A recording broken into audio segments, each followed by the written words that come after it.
Hello and welcome to NARC Live on Wednesday the 12th of April 2023. I don't know why I'm smiling. Coming to you live from Norfolk on the east coast of England with Tammy M0TC. Hello.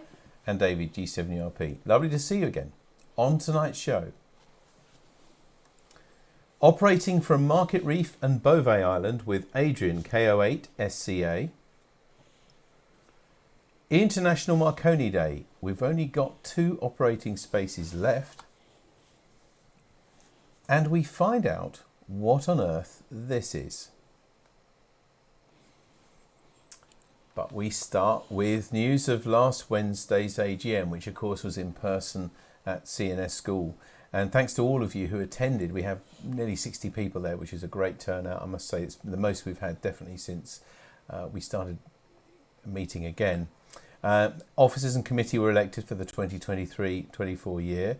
Voting for which charity to adopt was a tie on the night, so NARC will be splitting the proceeds and supporting both FAB and Diabetes UK.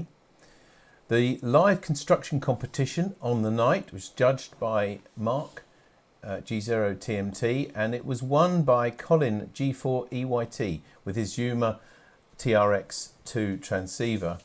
And awards presented on the night and other details will be included in the AGM minutes, which will be published very, very soon. We're just finishing them off now. And in fact, pictures from the AGM and the award presentations and things are already in our gallery on the club website.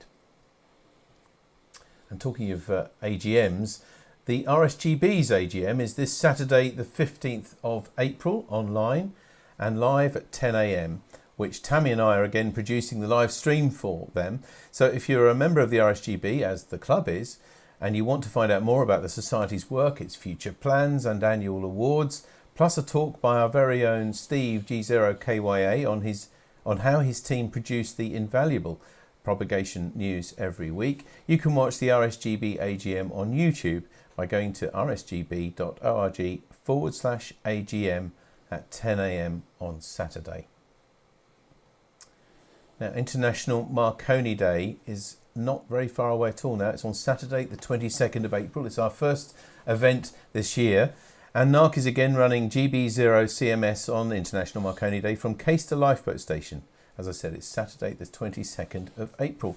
The organiser is Steve G0KYA, and he says there are just 3 HF operating slots available now. So if you haven't been involved in International Marconi Day before, on this day is the closest Saturday to Marconi's birthday. Stations around the world are set up at sites with historical links to the inventor's work. It's really good fun. It's a great social occasion as well. Plus we're working from the KO8SCA Lifeboat Station, which is a lovely place to work right by the sea. We are the DX that other people are generally chasing as well, which is a nice position to be in. Now we need people to help us set up the station from 8 o'clock on that day. As I said, there are 3 operating positions left for the whole day as well. More details can be found on the NARC website and also on the newsletter. If you already subscribe to the newsletter, you can go there and you can also put yourself down for one of those operating slots, but be quick. This Saturday, a little 1 week later than normal, just to avoid Easter, it's the KO8SCA.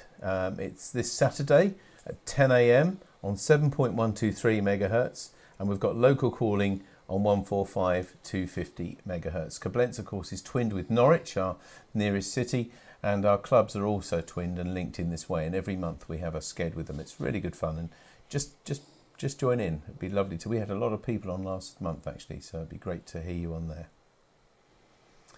Now I'm really pleased to tell you about an event that's returning this year after a 3-year break. National Field Day is always on the first weekend of June.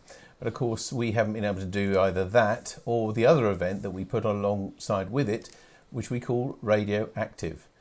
We've got a bit of details here, and Tammy's made up a slide, in fact, with some of the pictures of what happens in the past. So it's held here at DCP in Great Ellingham.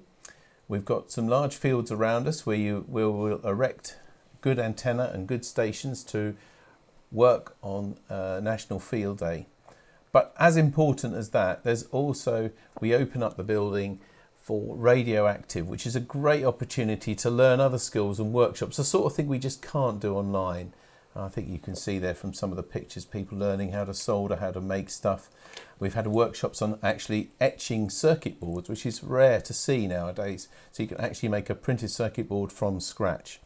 Lots of other ideas as well, been antenna making and things over the year. And it's all free and open to NARC members, their family and invited guests.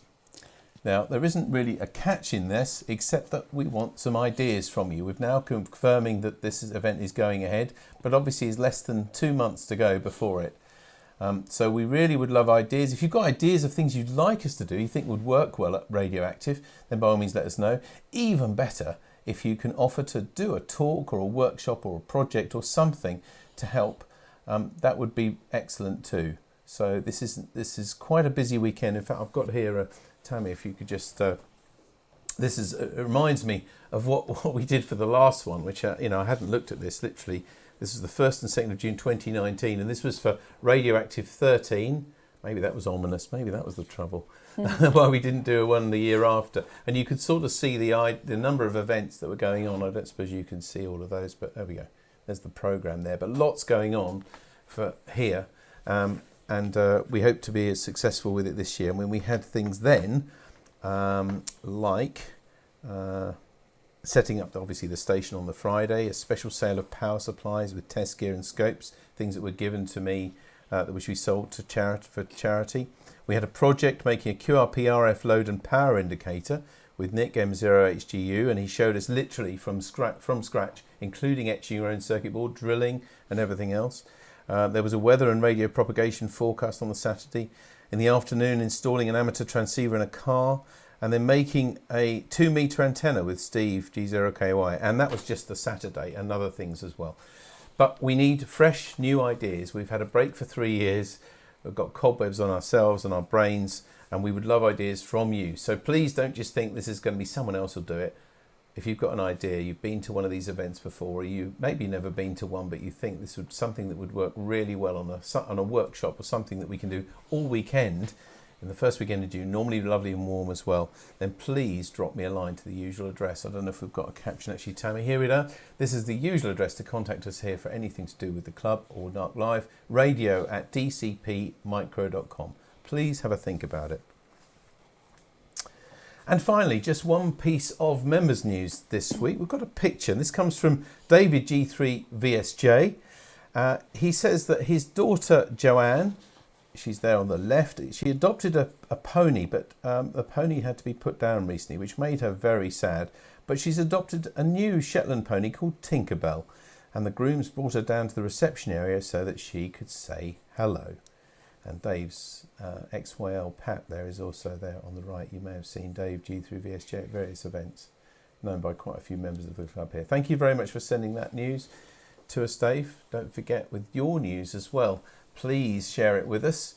If it's pictures of things that don't have to be desperately radio related, it's just about keeping the club connected and sharing what you've been doing. Anyway, over to you, Tammy, for your little people. Yep, here's the little people this week. There you go, it's something a bit retro for you. Oh, I love it. Polaroid camera. Yes. And you know, we were just in the store, weren't we? And I see they've got instant cameras now made by Fuji. So that you can still buy instant cameras. Yeah, but they don't use film, because I'm guessing they're sort of like miniature inkjet printers or something. Anyway, this was an original, looks like an original Polaroid. It does look good, doesn't it? It looks good enough to just jump in? Yeah, almost. Not quite warm enough for that yet. Anyway, lovely. Thanks very much for that, Tammy. Miniature-calendar.com is the address to go to find a new picture every day, and Tammy picks one out for us when we do NARC Live. Thank you, Tams. So as I said, please keep in touch with what you've been doing. We love to hear your news. It'll be a few weeks now before we do this again online. But nevertheless, if you just take some lovely pictures or something like that, we've had some wonderful pictures from our wildlife cameras. I guess we could have shown you some of those. Anything like that, just to share with others what you've been doing. It's something we couldn't really easily do when we meet at CNS, and it's something we'd like to carry on doing if you would like us to. So just do keep in touch with your news. Now we're on to that competition that we set 3 weeks ago, I believe now, actually. So let's have a look and see if you know what on earth this is. Now that was the picture. It's one of those things, I think, if you know, you think, oh, that's easy. Anyway, let's see what you thought at home. There's a couple of online messages. Okay. Oh yes, I can see now on Facebook. Andy M0NKR. He thinks it's a tape measure. Anybody else? Yeah, and also Mike GAEEY. I reckon that it is a tape measure. Okay. And Chris Stanby says he thinks it's a 100-foot tape measure. That's very specific. Well, we'll see. You may all be wrong. You never know. Colin M0GMK, he sent us an email and said, I think this week's What on Earth is a tape measure. Simon M0SIH, the item feature on What on Earth, is it a tape measure? It looks a very old type. John M6JWP says, is it a measuring tape? Tony M0TDK, I think that the current mystery object is a tape measure, one of the old wind-up variety, made of cloth or similar, or it could be the base of the safety valve of a steam-powered sewing machine. Oh, it was going so well. Talking of sewing machines, the next person to send us an entry was Nev M0NFY. He says, I've no idea of the size, so I could be wildly wrong to suggest this is a HEPA filter for a vacuum cleaner or some such. Yeah, I totally get that actually. That picture, that Really? looks like, yeah, on a Dyson. There are other models available, but that does look like a And after all, if it had been a part of comes out on the inside. And if it had been a part of a sewing machine, Nev would know. He would. Let's face it. He would. Okay. I don't know. I lost where we are now. Are we? Stuart, there we are. Oh, Stuart, G7KBF. After consideration, lengthy contemplation, and surveying, the conclusion reached is a surveying tape or tape measure used for distance. Dave G3VSJ says, I think it's a tape measure. Richard M6UES looks like a front-on view of extra long tape measure they used in high school at the events like long jump. I haven't thought about that for some years. Steve M0YRU and Marie M7YRU says, I think it's a long tape measure. Martin G7UGB, I think the mystery item is a vintage tape measure, the sort that has about 30 odd feet of fabric tape used by surveyors. Well, there's quite a big consensus of views there. And instead of just a picture to show you what this is, the person who sent it to us, which was David M6DPZ, sent us a little video. And here it is. Well, it is a tape measure, because I've put it on there. We have. But it's smaller than I thought it was going to be, that's actually. true, actually. I thought it was going to be much, much bigger than that. So I don't think it will be 100 feet. No, that's true. That would be a thing. It's in inches. So whoever said it was an old tape measure was absolutely right. They still use this sort of thing, I'm sure. Yeah. Not just old people like me who do this sort of thing. For long, there might be centimetres on the jumps. other side. All right, well, David, thank you very much for sending that in. It didn't fox many people, but anyway, as you say, it's a miniature version of it. Thank you very much. We're still looking as well, by the way, for interesting objects. Interesting objects which maybe are not quite so obvious what they are, like this one, because what on earth is this? I bet you now people are thinking of antenna and stuff like that. You shouldn't say anything like that. No, but they are. I just think they are. But I'm not saying that's it. Anyway, if you know what that is, have a good look. Send it to radio@dcpmicro.com. We're not going to meet here for another, actually, I think it's 4 Wednesdays. We're missing 3 Wednesdays now. So you've got a while to do it. But if you're thinking you know what it is now, send us an email, radio@dcpmicro.com. We'll collect them all together and then we'll reveal what this is in 3 or 4 weeks' time. Yeah. 3 weeks, 4 weeks. Thank you very much. So before we meet tonight's guest, let's quickly just go through what's happening at the club this week. On Saturday, we've got the KO8SCA on 7.123 megahertz. On Sunday, the GB2RS News on GB3MB at 7 o'clock. On Monday at 7:30, also on GB3MB, the Monday Night Net. At 8 o'clock, 80 metre CW Net on 3.543 megahertz. And then, as I mentioned, we're not going to meet here online for another 4 weeks. So the next 3 Wednesdays, we've got Wednesday the 19th of April, a week's time. It's a social informal demo workshop on the VNA, the Nano VNA. A lot of you asked for us to run something like this, and Tony M0TDK rose to the challenge, and he'll be bringing his Nano VNA and explaining how to use them. But please bring yours as well if you have one. It's also Bright Sparks for our young members. On Wednesday, the 26th of April, the week after, is a tabletop sale. Time to bring out that stuff that you must get rid of, that you're being nagged to get rid of, and or also go buy some more. Yeah, I was going to say, and see if you can come home with less than you took. That's free to buy and sell for all NARC members as well. That's the 26th of April. And then on Wednesday, the 3rd of May, it's a social and also Raspberry Pi Jam number 2. And then we're back here again on May the 10th for NARC Live with Jim G3YLA, who's going to be talking about his PropQuest program on Tool.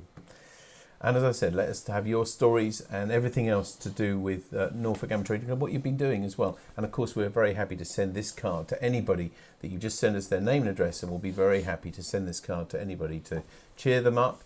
If they're not feeling well, maybe they've had a bereavement or something like that, we will be very happy to send them a card. And by the way, before we meet tonight's guest, I must just tell you that we've had it from David M6DPZ. He says that it's a 33-foot tape measure. So it's a good job that wasn't part of the question, isn't it? Someone guessed it was 100 foot, I think. Yeah. But anyway, thank you very much indeed for doing that. So, tonight's main event. And I'm sure most of you have at least looked at videos online, maybe with the expeditions, and of course tried to work some of those very rare entities. And when Roger booked tonight's guest, Adrian, KO8SCA, at first, he booked him to talk about Market Reef. But since then, there's been an even more significant contact with Bouvet Island, which Adrian was also part of. But anyway, let's meet tonight's guest. Adrian, good evening. Good evening, everyone, from here from New York, and good afternoon, I guess. Yeah, it's nice to be here. Yeah, afternoon for you, I think, and it's 10 minutes to 8 for us here in the evening. So anyway, lovely to see you, Adrian. As I said, you're going to talk to us about 2. We're getting 2 for the price of 1 tonight, aren't we? And I think first you're going to talk to us about Market Reef. That's correct. Okay, well, as always, for everybody at home, I'm sure you're used to this now, but if you're watching this on Wednesday night, then this is live, and you're welcome to ask questions and make comments to Adrian any time. Firstly, we're going to talk about Market Reef, and then if you've got any questions or comments about that, then please do ask them during that, because we'll have a time for a few questions then, and then we'll move on to talking about Bouvet Island. But right now, over to you, Adrian. Hello. Okay, so let's dive right in. So 2 years ago, in 2021, in June, I was happy to be part of a very interesting the expedition to Market Reef. It's an island in the middle of nowhere, I should say, and because of that, it has a designated IOTA number, which is Europe 53. And the call sign for the expedition was Oscar Juliet 0 Charlie. Well, first of all, where is this Market Reef? Well, it's located somewhere between Finland and Sweden.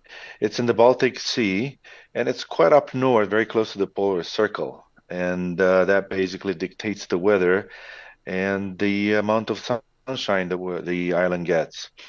The daylight during June, it's almost 23 hours.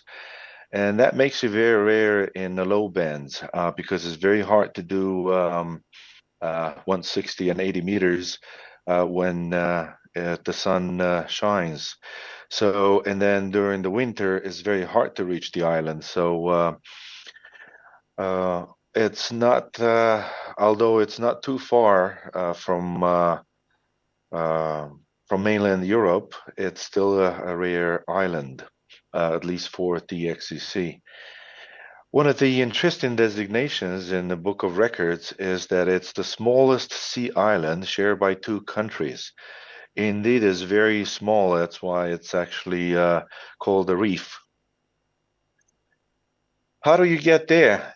Well, if you have the funds and don't have the time, it's just a 15 minutes helicopter flight from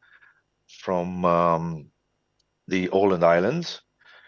But that's not what we did. We took the longer and less expensive route, and we chartered a small little boat, pictured there at the bottom right.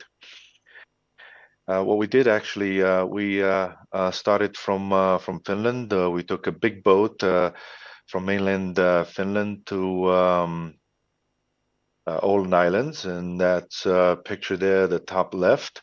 These boats go quite often, frequently, I should say, from Finland to Sweden.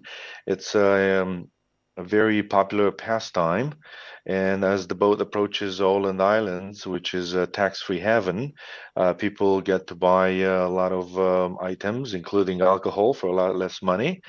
Get to sleep on the boat, and the next day they're a destination. So it's like I said, quite an interesting pastime for the Swedes and the Finns.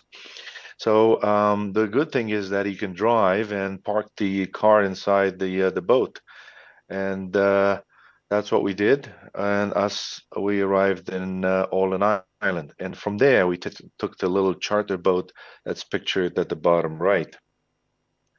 On the bottom left there, you can see that the island Market Reef contains a helicopter and has a small helicopter pad, which is more or less a painted circle on the rock. It's a very small place, just 8 acres. A size would be about 1,000 feet by 500 feet. And the interesting thing is that it's quite a few times around the year, the island gets submerged by the ocean waters. It's not inhabited. The island is visited sometimes during the summer for a few months by the volunteers that take care of maintaining it. And during the winter, it becomes the weather becomes unbearable, and so there's no one living on the island or staying on the island in that part of the year. And it's only 6 feet above the water. Now, the border between Sweden and Russia at the time when Finland was part of the Russian Empire, the border was created to cross over the island and divide the island between the two countries. And then in 1985, the border was adjusted again, and now it has a very weird zigzag shape. If you can see it there on the right side, it's quite an interesting adjustment. And now the border is not straight anymore, and that's because the lighthouse which is the only construction on the island. So the White House belongs to Finland, and yet if the island is equally divided, then the lighthouse would be going onto the Swedish side, and so that's why the border was adjusted again in 1985. But when a border is drawn, a lot of things need to be considered, and that has to do with the fishing rights and marine rights, and so that's why the border has that weird zigzag shape currently today. It's very interesting where you could walk a few steps and you're in a different country, and well, from the point of view of ham radio, the island became a part of the XCC program in December 1969, and when the first activation was under the call sign Oscar Juliet Zero Mike Romeo. One interesting thing I would like to mention is that because the island is submerged quite a few times or many times a year, nothing could be built on the island that would stand and mark the border. So the border is actually marked by some tilt holes into the rock. Sorry to interrupt you, Adrian. We've got quite a lot of audio interference. Never experienced this, I don't think, on anything we've ever done. Just say something to me again. Could you just say my name or something like that? Okay. Sure. Not great, actually. I think. Just trying to think what to do here. We've never had this, have we, Tammy? I think the best thing to do is to very quickly, if you don't mind, Adrian, we'll cut to us, and if you could drop the call and rejoin, Adrian, I think that might be the best thing to do. But it was very, very broken up. So if you could do that, I'll just talk to everybody at home now. Quite happy. The sound is very Can you hear interesting me and okay? fluent. Let me try to change my headphones and see if that makes a difference. It sounds like sorry everybody at home now. I'm just communicating with Adrian. We can see him on a preview monitor here, but it just suddenly happened. We've got quite a lot of distortion on his line. Adrian, if you can hear me, I was going to suggest that unless you think it's a local problem with your microphone, that you maybe drop the call and start again. But if you do think it's something that you've got, then maybe we'll try again. Okay, I can see you've got different headphones on now. So sending me to Phil for 5 minutes. We'll see if we can make that work. If not, I've got an idea what we can talk about. Can you hear me, Adrian? Yes, I can hear you now. Can you hear me? Perfect. Much better. I changed my microphone. Maybe there's some kind of interference on my wireless one. Yeah, there's definitely something quite bad. But we can come and see you again now. Okay. That's a relief. Okay. So I guess we can continue now. Yeah, we can go back to the slide. Sorry about that, everybody. Back to you, Adrian. No problem. All right. So the Market Reef Island is basically just a big volcanic rock made of basalt. And its name comes from the Swedish word called a boundary marker. So that's why it's called Market Reef. We'll attempt to play a little video here. It's a drone view of the island. Let's say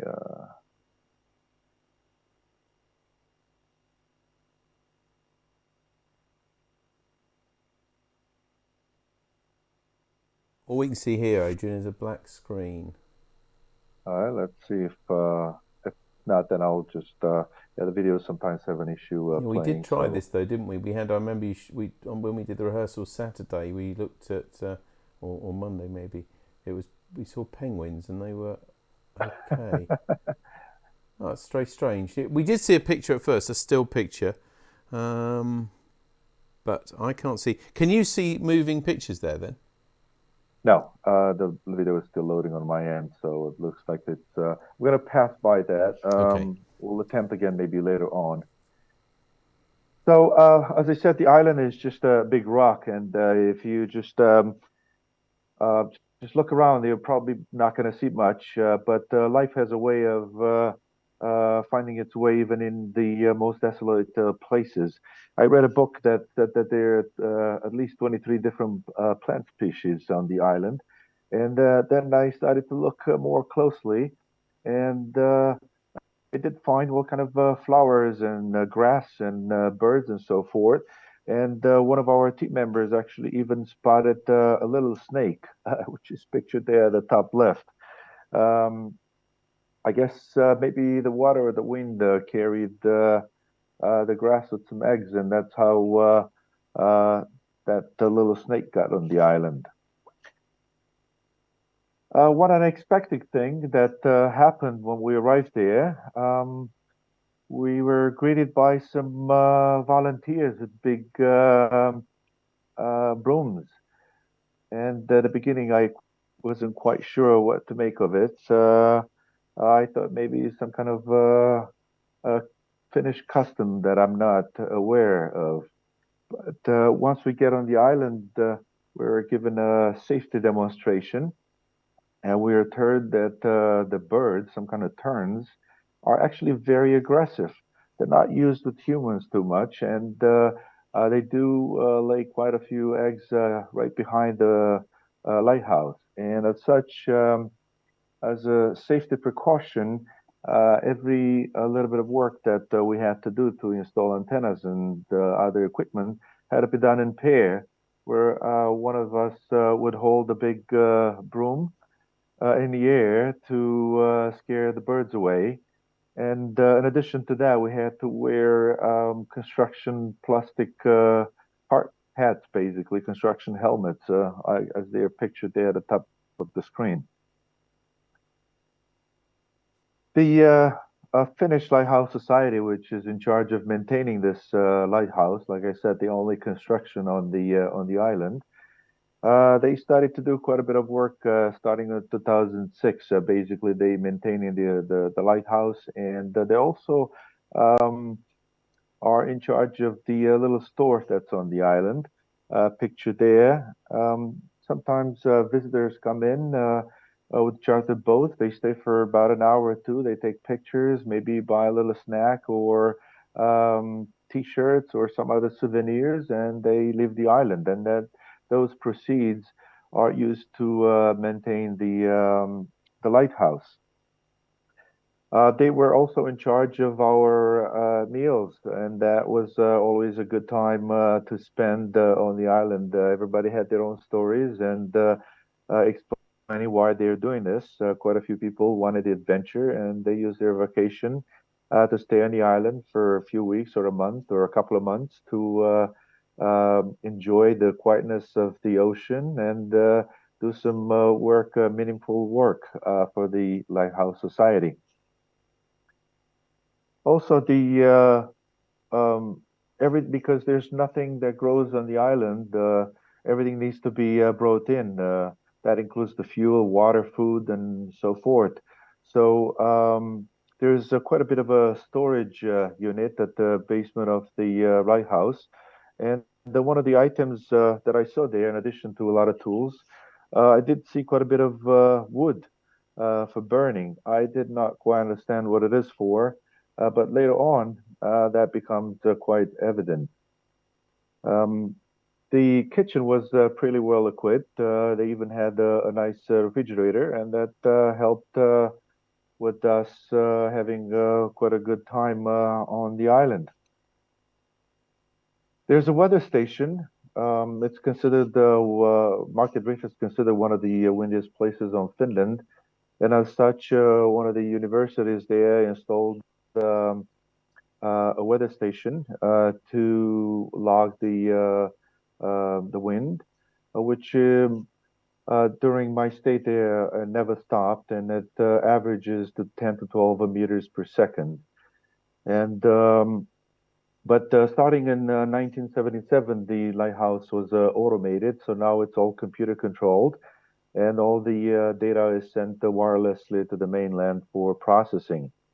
But before the weather stations was automated, in 1972, the lighthouse keeper, which people have known as Carl, his full name was Carl Erik Eriksson. He got a call sign, and while on the lighthouse, he would operate and for the 5 years that he operated from the island, he enjoyed giving a new one to a lot of people around the world.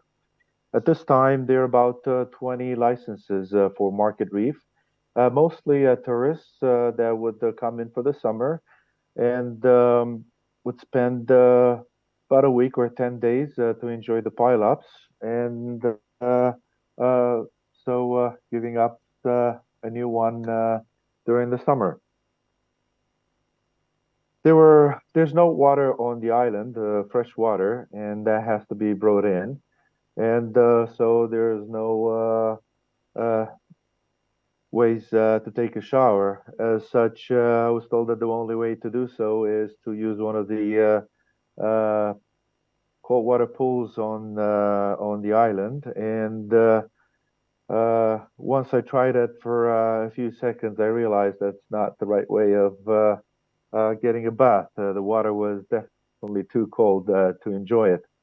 And then I learned about the main attraction on the island, which was, or still is, a real sauna in Finnish tradition. And now I finally understood what was that all the chopped wood that I saw in the basement stored in the lighthouse. And so after a day of pile-ups in the evening, one of the main activities was enjoying half an hour on the sauna, which definitely refreshes you and getting you ready for the next pile-up session. Uh, the island has a diesel generator, and when the main source of power, which is the wind turbine, um, when the wind stops flowing, let's say, then the generator takes over, but that rarely happens. There are quite a few batteries that recharge from the solar energy, and there's not much consumption on the island. The volunteers were telling us that the only time when the batteries get discharged are when the ham radio operators turn on their AMs.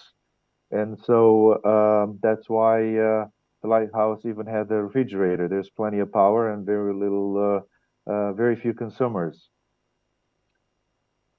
Our equipment was made up of two Electrap K3S radios, and we also had the Italian Expert 1.5 kilowatts amplifiers.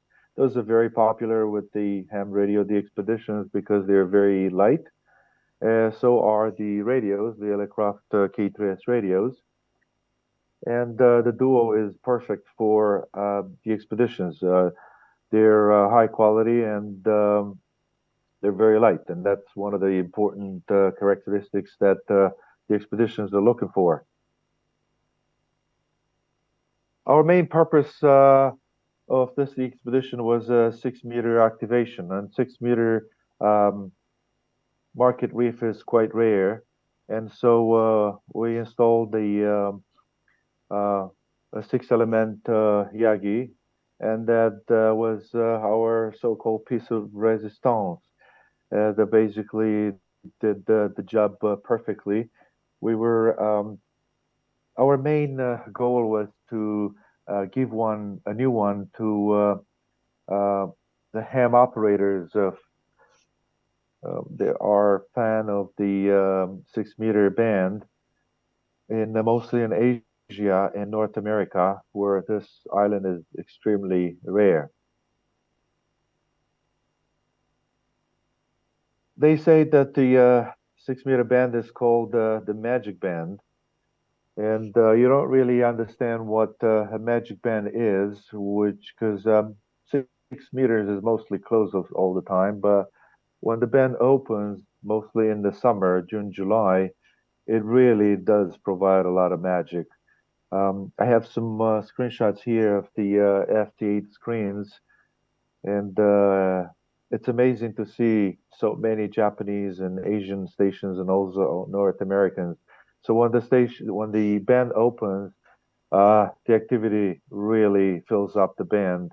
And old mode, we focused on FT8 to give a chance to the faraway ham operators, but we also enjoyed the CW and SSB.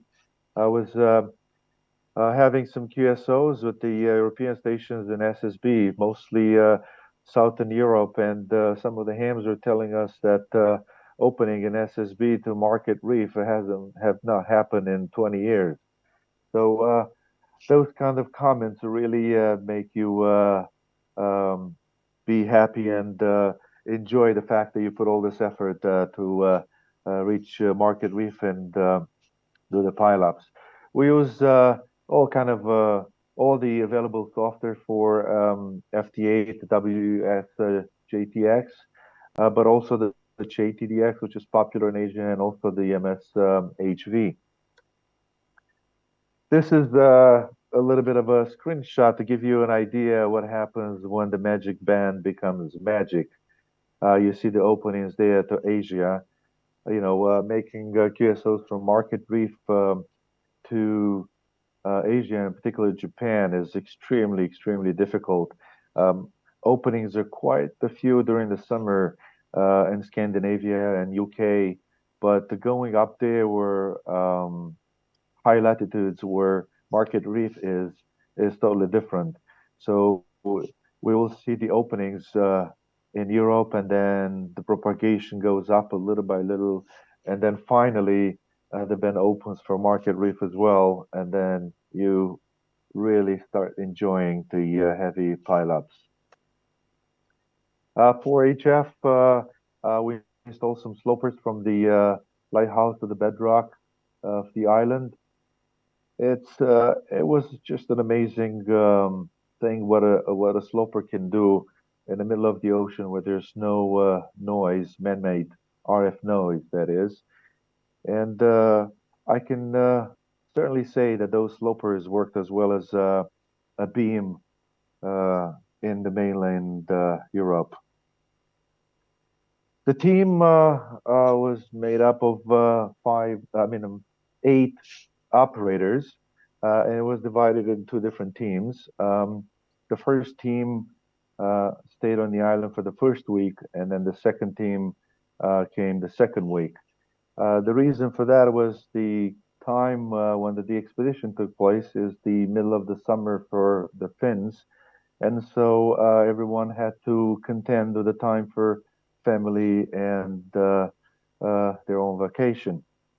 I was lucky enough to be on the island for the whole the expedition time, and I did have uh, quite a bit of fun, especially enjoying the pilot, but also enjoying being with people that have the same passion and people that have a lot of stories to tell. Some of the team members are um, very skillful operators, but also on the technical side, you learn quite a few things from their daily jobs, and that makes it even more interesting.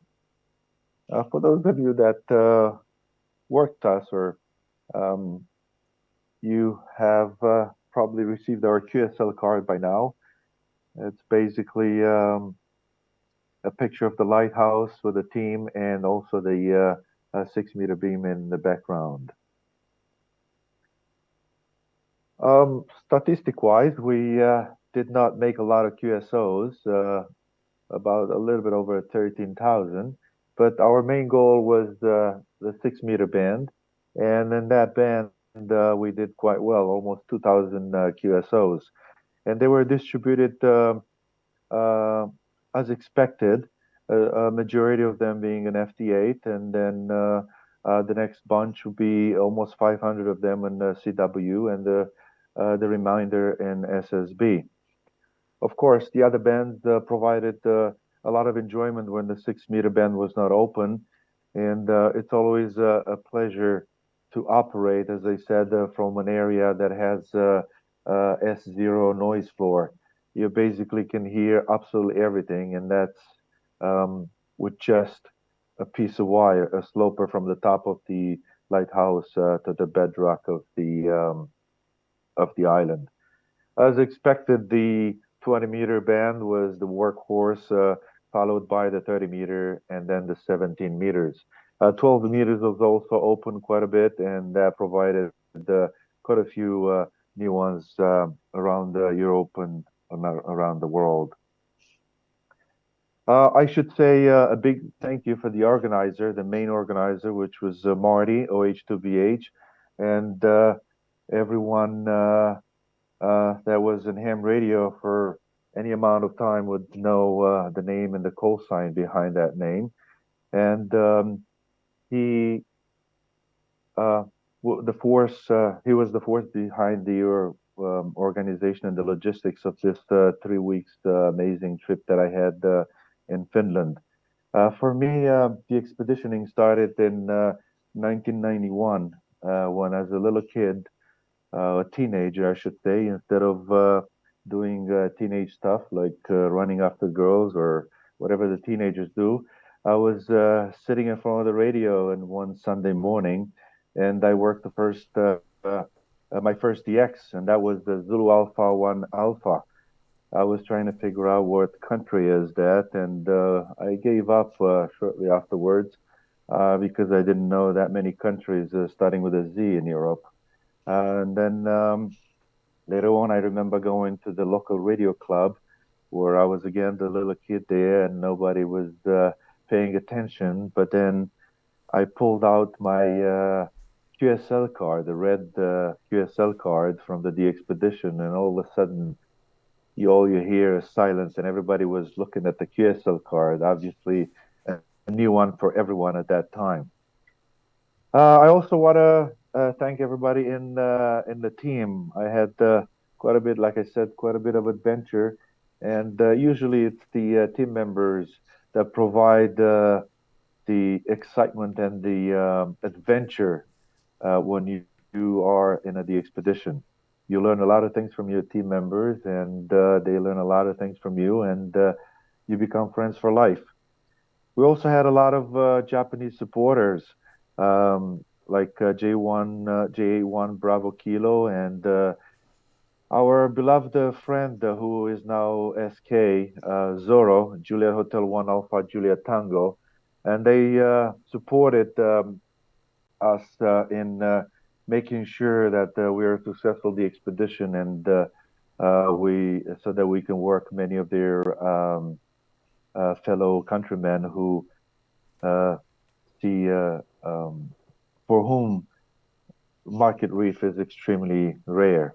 And of course, we had 6 meter assistance from Juha and Kari, who were our pilots in Finland and who would direct us and tell us when the openings were happening on 6 meters using their incredible beams.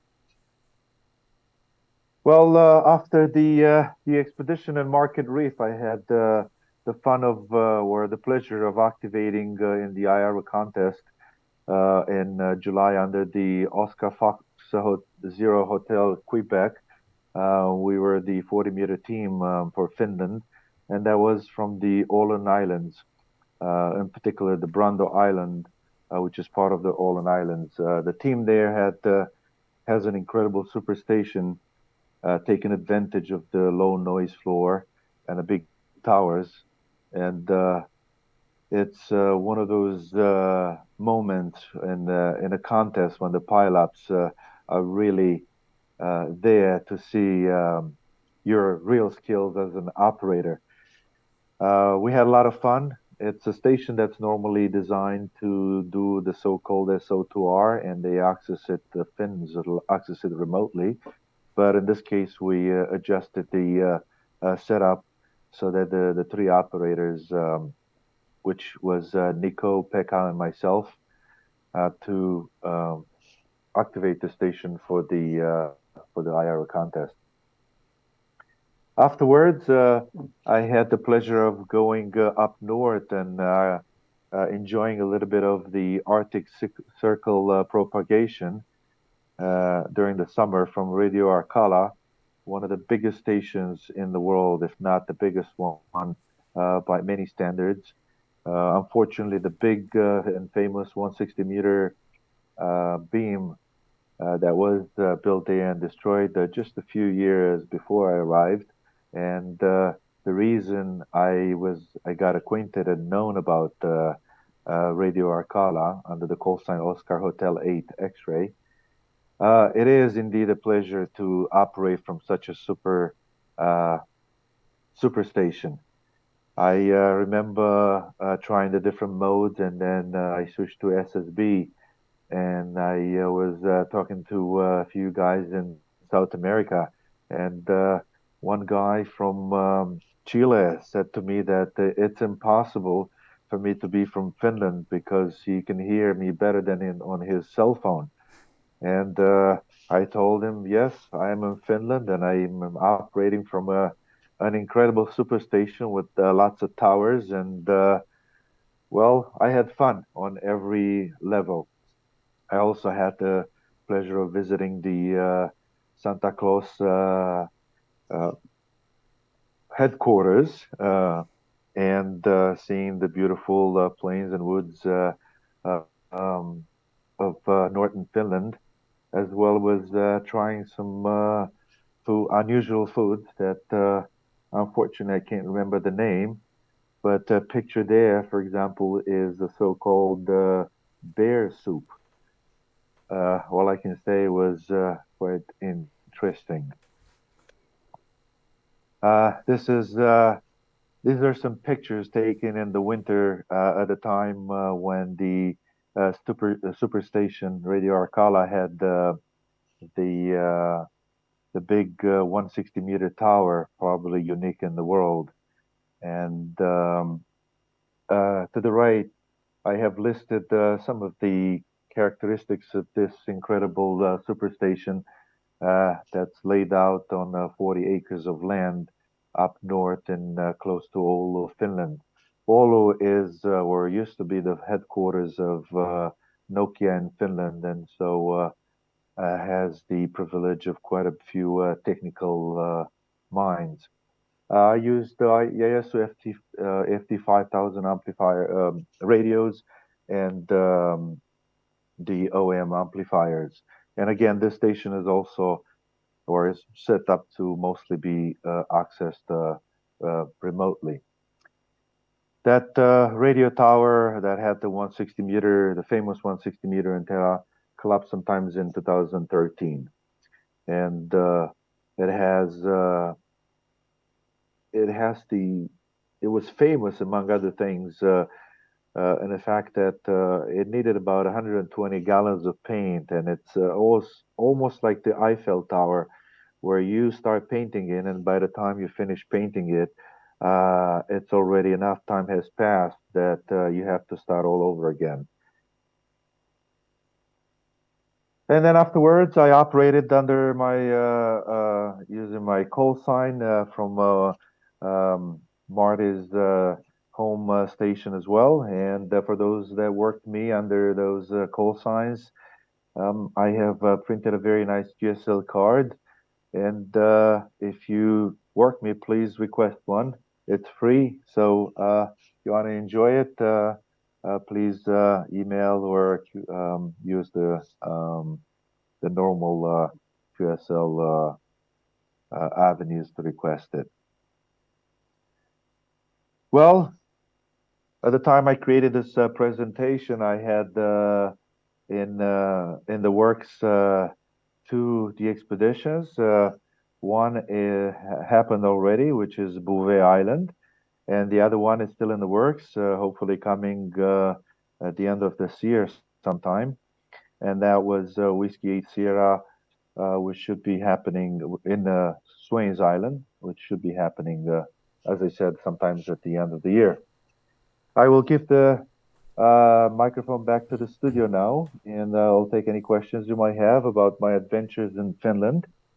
And afterwards, I will switch to my short Bouvet presentation. So back to you. Thanks very much, Adrian. Well, there we are. A glimpse of what it's like to go on a de-expedition. So for you at home now, if you've got any questions specifically about Market Reef and about the presentation that Adrian's just given, then please pop them now onto Facebook or BATC, and we'll read them to Adrian straight away. Otherwise, we'll move on to Bouvet Island, then maybe we can talk more generally about Bouvet Island and any other aspects of de-expeditions. I've got one question for you, actually, Adrian. I just happened to spot, because we've got quite a big monitor here that we could see these pictures on, that you were wearing a hard hat at one point with HHH written on it. Is that anything significant? The hat was, as I said, as a protection against those birds that reminded me of the Hitchcock movies. You know, the birds. They were really aggressive, and I thought it was more of a joke. But as I got out behind the lighthouse where we were installing the antennas, I realized that that's where they laying their eggs, these birds. So what happened is the female will guard the egg, and then the male will be circling the area, making sure that everything is okay with the female and the eggs. And they were really aggressive, and that's basically the best part of the island where you can mount antennas. So you can see the conflict here.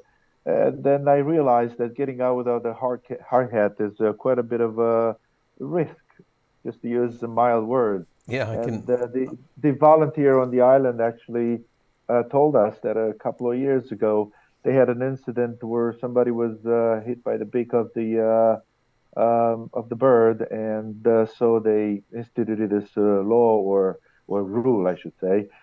You get out, you have to wear the hard hat. I guess the Triple H is the company that makes them. Oh, I Maybe. see. Right. Okay. Maybe. Yeah, I thought it was handwritten on the front. But anyway, I just wondered if it was significant. I've got a couple of comments or a question and a comment.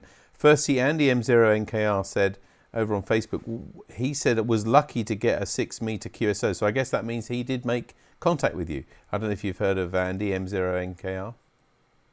Well, like I said, we made about 2,000 QSOs, and for 6 meters, this is amazing. Yes. It's, it was quite a joy. I'd never made that many QSOs in 6 meters in a week, so it was fun, that's for sure. Something totally unusual. Brilliant. Well done, Andy, for making that contact with you. Roger G3LDI says, are there any intentions to rebuild that huge tower? From what I heard, the owners of the stations were so upset about that big failure that they will not rebuild the tower. But the engineers at the station, um, they are preparing even a more interesting approach to 160 that should bring even better results. I am not yet aware of what those uh, high-tech installation is going to be, but I'm looking forward to finding out. Maybe that will be another trip to Finland for me.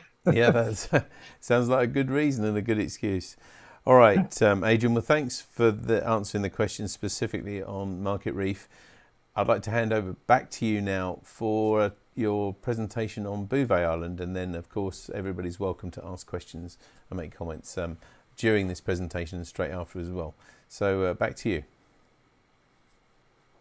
Hi. Well, I haven't finished a real presentation for Bouvet. It's still in the works.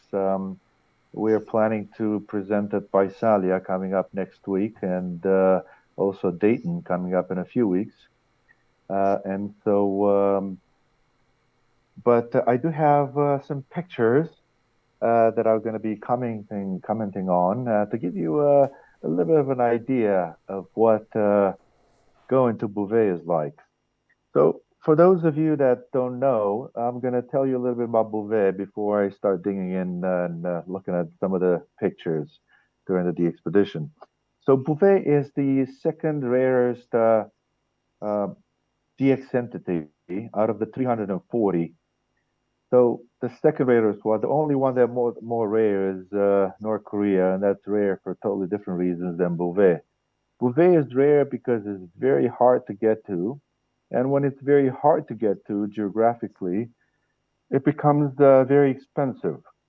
And so it's very hard to get to because it's not in any of the shipping lanes, which means that there's no such thing as I'll take a ride to somewhere else that passes by Bouvet and they're going to take me there. So this way, cut down on the cost. No, there's no such thing. If you go to Bouvet, you have to hire a boat and go to Bouvet, and the boat has to wait for you. And when you're done, the boat has to take you back. So that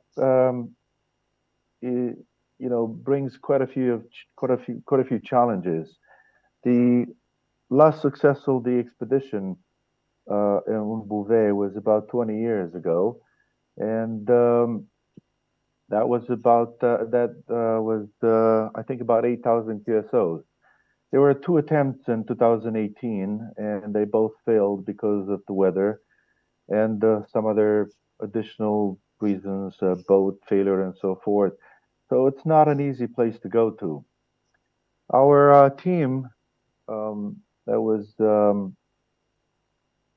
um, conducted by or guided by three team leaders from Norway, started preparing for the expedition about 3 years ago. And it does take that long time to get prepared for what's expecting from you. So one of the things that we did was to go on Bouvet, we decided that we have to meet somewhere in Europe, in particular in UK, in London, because us flying into the Falklands, which is where our boat was waiting for us.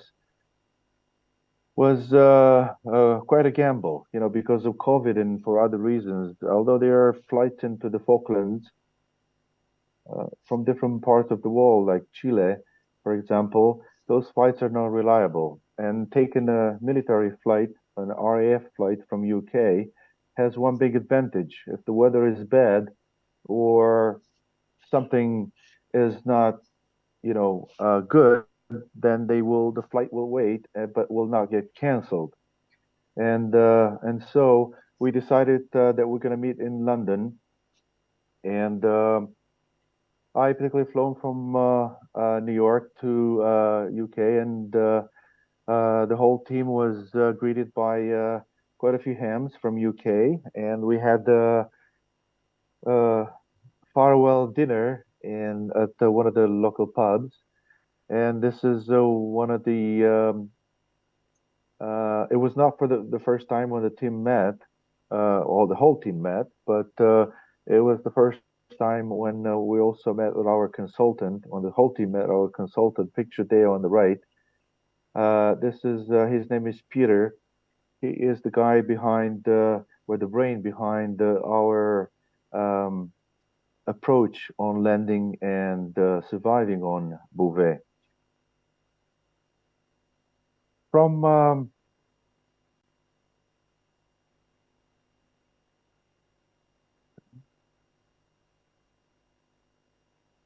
Because we had taken a military flight that involved quite a bit of preparation, and that's what we did in the hotel.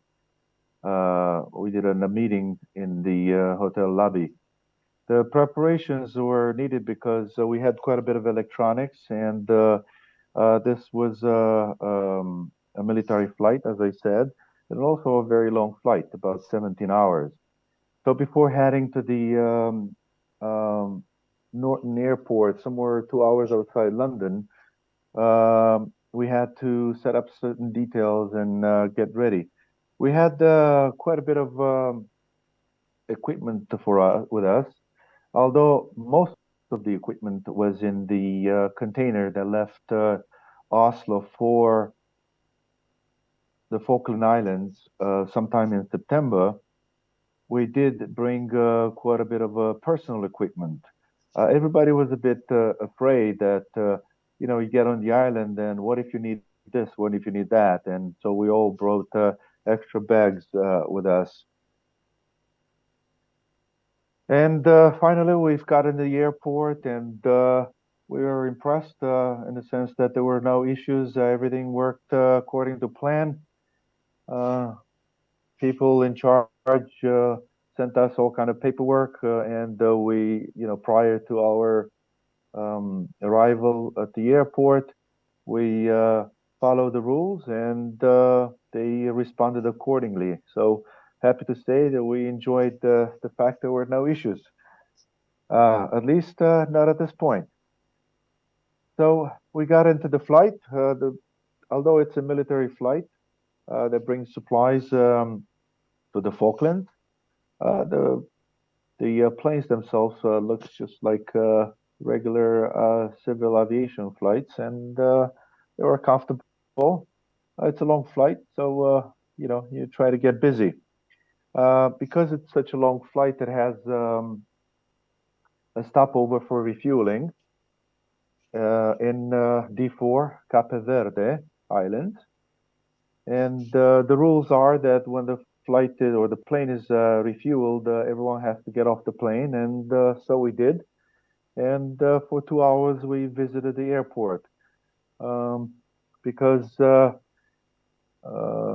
Cape Verde is part of Portugal, and UK is not part of Europe anymore. Looks like we had to do all the passport and immigration procedures, even though we only stayed 2 hours in the airport. That was quite a bit of a headache. Everybody was a bit sleepy. But in any case, after 2 hours in the airport, we continue our flight. And that's a picture of the plane. We continue our flight to the Falklands, to the Mount Pleasant Air Terminal. A bit of a small terminal, But again, everything worked according to plan. Most of the people that were in the flight were military personnel, were contractors, and a few people living in the Falklands. And but we were, in a way, the majority of the passengers, at least for this particular flight. And we finally got into the Falklands, our departing point for Bouvet. Our container was faithfully waiting for us. And before we even headed to our the expedition, we contacted our um, ham friends from the Falklands and asked them to take a look at our container to make sure everything is in order.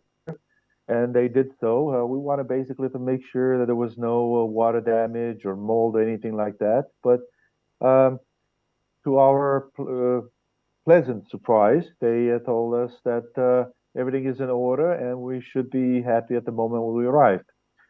So this is the first moment where we opened the container and we got busy loading the 7.5 tons of equipment from the container to our boat. It was quite a busy time. Our estimates were that in a day we would be able to load all the equipment, but it turned out that we needed about 2 days to load everything on the boat. The reason being is that it's not about loading, but it was about writing down exactly and keeping track of each and every piece of equipment, which had each had a label, and each piece of equipment had to go in exactly the location which was designated a long time ago.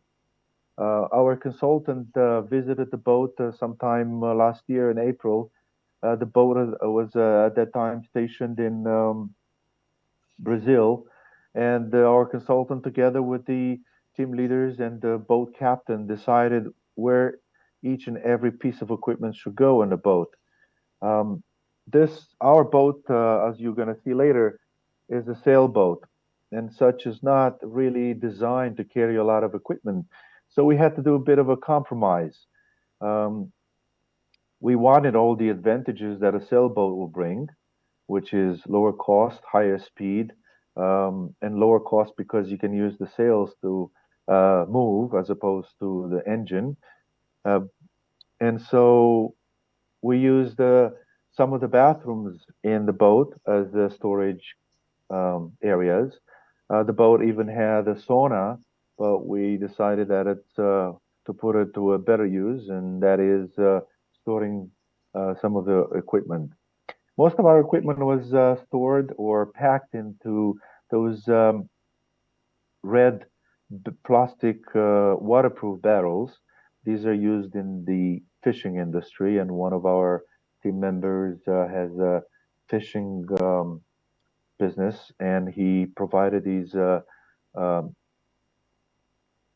containers, these barrels, and they turned out to be an exceptionally good solution for our Bouvet, the expedition.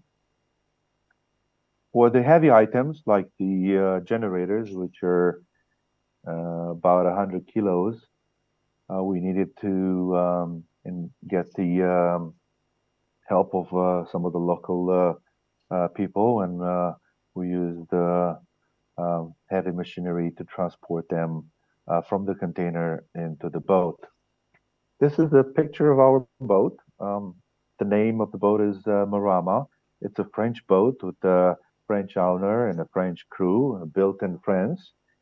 But more importantly, the boat was designed to be doing expeditions, mostly scientific expeditions to the cold areas of the globe, in particular the South Antarctic or the North Pole, the Northwest Passage, but also South Sandwich and South Georgia. So the crew was pretty well accustomed to what the driving the boat and surviving in these harsh environments. In the end, after this trip, I can say that I was absolutely impressed with the how the crew and the captain did their job. They navigated really professional. We had absolutely no issues from that point of view. Like I said before, each and every item had a label and a number. You can see it here on some of these items like 246, 131, 2060. That really helped us because when we arrived at Bouvet, it was very important that you bring the items in a sequential order and the right order. You basically don't want to get onto Bouvet with lots of food but no water and 3 radios, or you don't want to get there and you send the tent first, and but you decide that you send the food last. So it had to be a blend, a very well designed sequence, and some of our team members have worked for months at a time to design that sequence. And what we were doing in Falkland was just following up that sequence to make sure that will serve us well when we arrived at Bouvet. One of the Falkland Island ham operators had a drone, and he took a nice video and a nice picture of the boat, and that gives you a better sense of how the boat looks like. It's a boat that has an aluminum hull. It has 2 masts, and also has obviously an engine, and it's about 30 meters long. Our cabins were at the bottom there, where you see the little portholes, and it was pretty comfortable. It was meant for tourists, and but also for scientific expeditions that want to reach these cold areas of the planet. Before leaving the Falklands, we also had a nice dinner and got to know the ham operators in the Falklands. Everybody had enjoyed a good time, and they also helped us during the loading of the boat. And again, just like with the plane, when the boat was loading with fuel, we got a chance to visit the Falkland Islands. In particular, we visited the post office, and we are told that we should not miss the museum. Well, we did not miss it, and of course, the reason for being told not to miss it is because it has a whole section dedicated to the amateur radio, and that's always fun to watch. And the cable and wireless, and all the equipment from the times when there was no internet or fiber optic or satellite. It's always fun to look at these types of old equipment. And then back to the boat, we finally had our first meal, which is a delicious pasta. I should say that our cook, a French, her name is Nina, was absolutely exceptional. As we all know, the French have the food in their DNA, so they really know their way around the kitchen. We finally loaded our fuel. These are the fuel containers, each of them 25 liters. They needed to be really, really nicely tied up to the boat. The boat, being a sailboat, will probably be moving as we expected quite a bit, and so we wanted to make sure that everything was in order from that point of view. This took quite a bit of work and an effort, and believe it or not, although it was pretty windy and cold, it was very sunny, and almost every one of us got sunburned. This is how it looked like. Sorry for the mess. But this is a bunk of 2 people, one at the top and one at the bottom, and everything else was filled up with equipment, even underneath the beds. And some of us even had equipment in their bathrooms. And finally, we were ready to go. This is one of the last pictures taken in Falkland Islands. The team is pictured there at the bottom. Our consultant Peter took the picture, so he's not pictured there. And the team, I mean the crew, is pictured there at the top. The Olivier, our captain, To his right is Nina, part of the crew and also our cook. And to his left is Charles, also an incredible sailor and a really, really funny guy. The moment we got onto the boat, the safety procedures needed to be put in place, and one of them was our consultant was giving us an explanation of how to use these or wear these safety suits. These provides thermal protection and floating in case of us needing to bail out the boat. It takes quite a bit of work to put them on. You have to make sure you take all the air out, and but as we will later learn, they were actually quite a good thing to have on the boat. The boat had two Zodiacs. For those that don't know, the Zodiacs are the rubber boats with an engine that allow you to get from the mothership to an island. They're very useful to have. So the boat had two of those, and our team also purchased a third one, even a bigger one. We needed all these to successfully get ashore. Thanks to ICOM and DX Engineering, we've got these satellite radios, and most importantly, they gave us unlimited talk, and we were able to keep in touch with the pilots on each continent, so we can disseminate information regarding the team and our adventures to Bouvet and home. To keep us busy, and I should say entertained, the captain set up a schedule where each and every one of us needed to drive the boat twice a day for 45 minutes. And also twice a day, we needed to keep watch.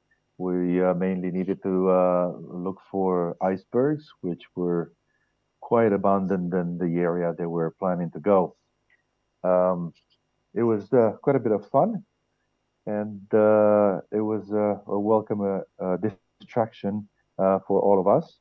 We did these watches in a pair of two, while one teammate was driving the boat, the other would be doing the watch. And the moment of seeing the first iceberg was obviously quite nice. And after a couple of days, this was a normal occurrence, and started to get to being part of the daily life. We're told that the only forbidden word to speak is the word Titanic, and I guess that totally makes sense. As hams driving the boat and visiting the bathroom often to fix our seasickness, our biggest enjoyment on the boat was playing with the radio. And so one of the crew members put a nice inverted V from one of the masts, and we put our radio there with no amplifier, but with 100 watts, we did about 5,500 QSOs. It was quite a bit of entertainment, and for us, it was a lot of fun.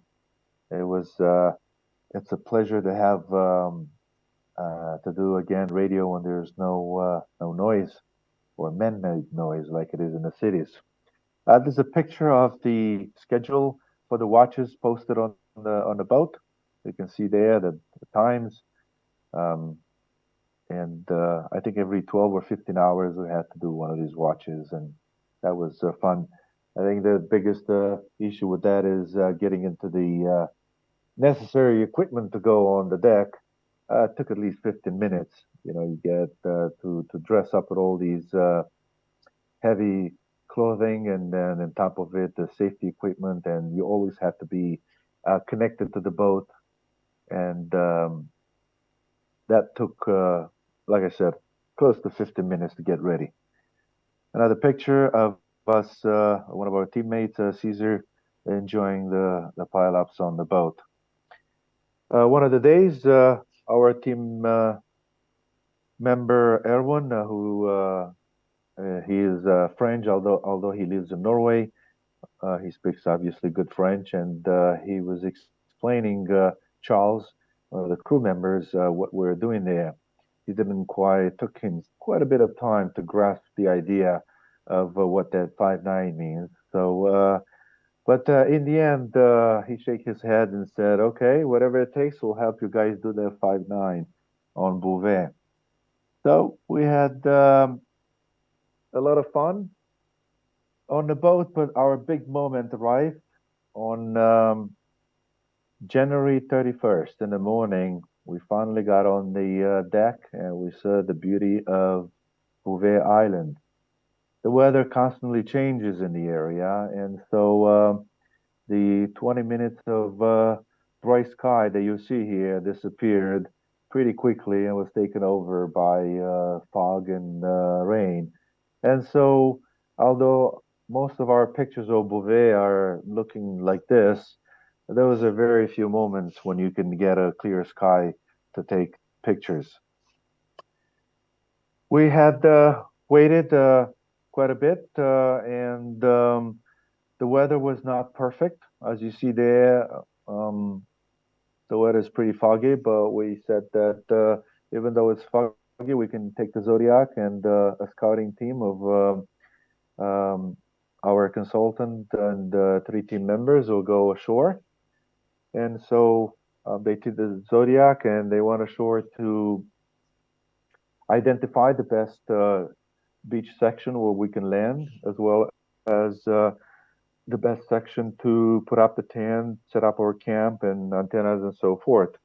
The idea was to go on shore just for a few hours and then return back to the boat, give us a rundown of what they saw and decipher the plans of the main departure. This is how it looked like. It's exactly the area where we intended to land and put our camp. It is more or less exactly with the pictures that we had prior. So from this point of view, there were no surprises. And while the 4 team members went ashore to scout the island, we were preparing to get ready for the big landing. And as such, the captain threw an anchor, and we started loading the jugs with water from the water maker on the boat. We did not carry the water with us. We did make water, fresh water from the seawater using a water maker on the boat.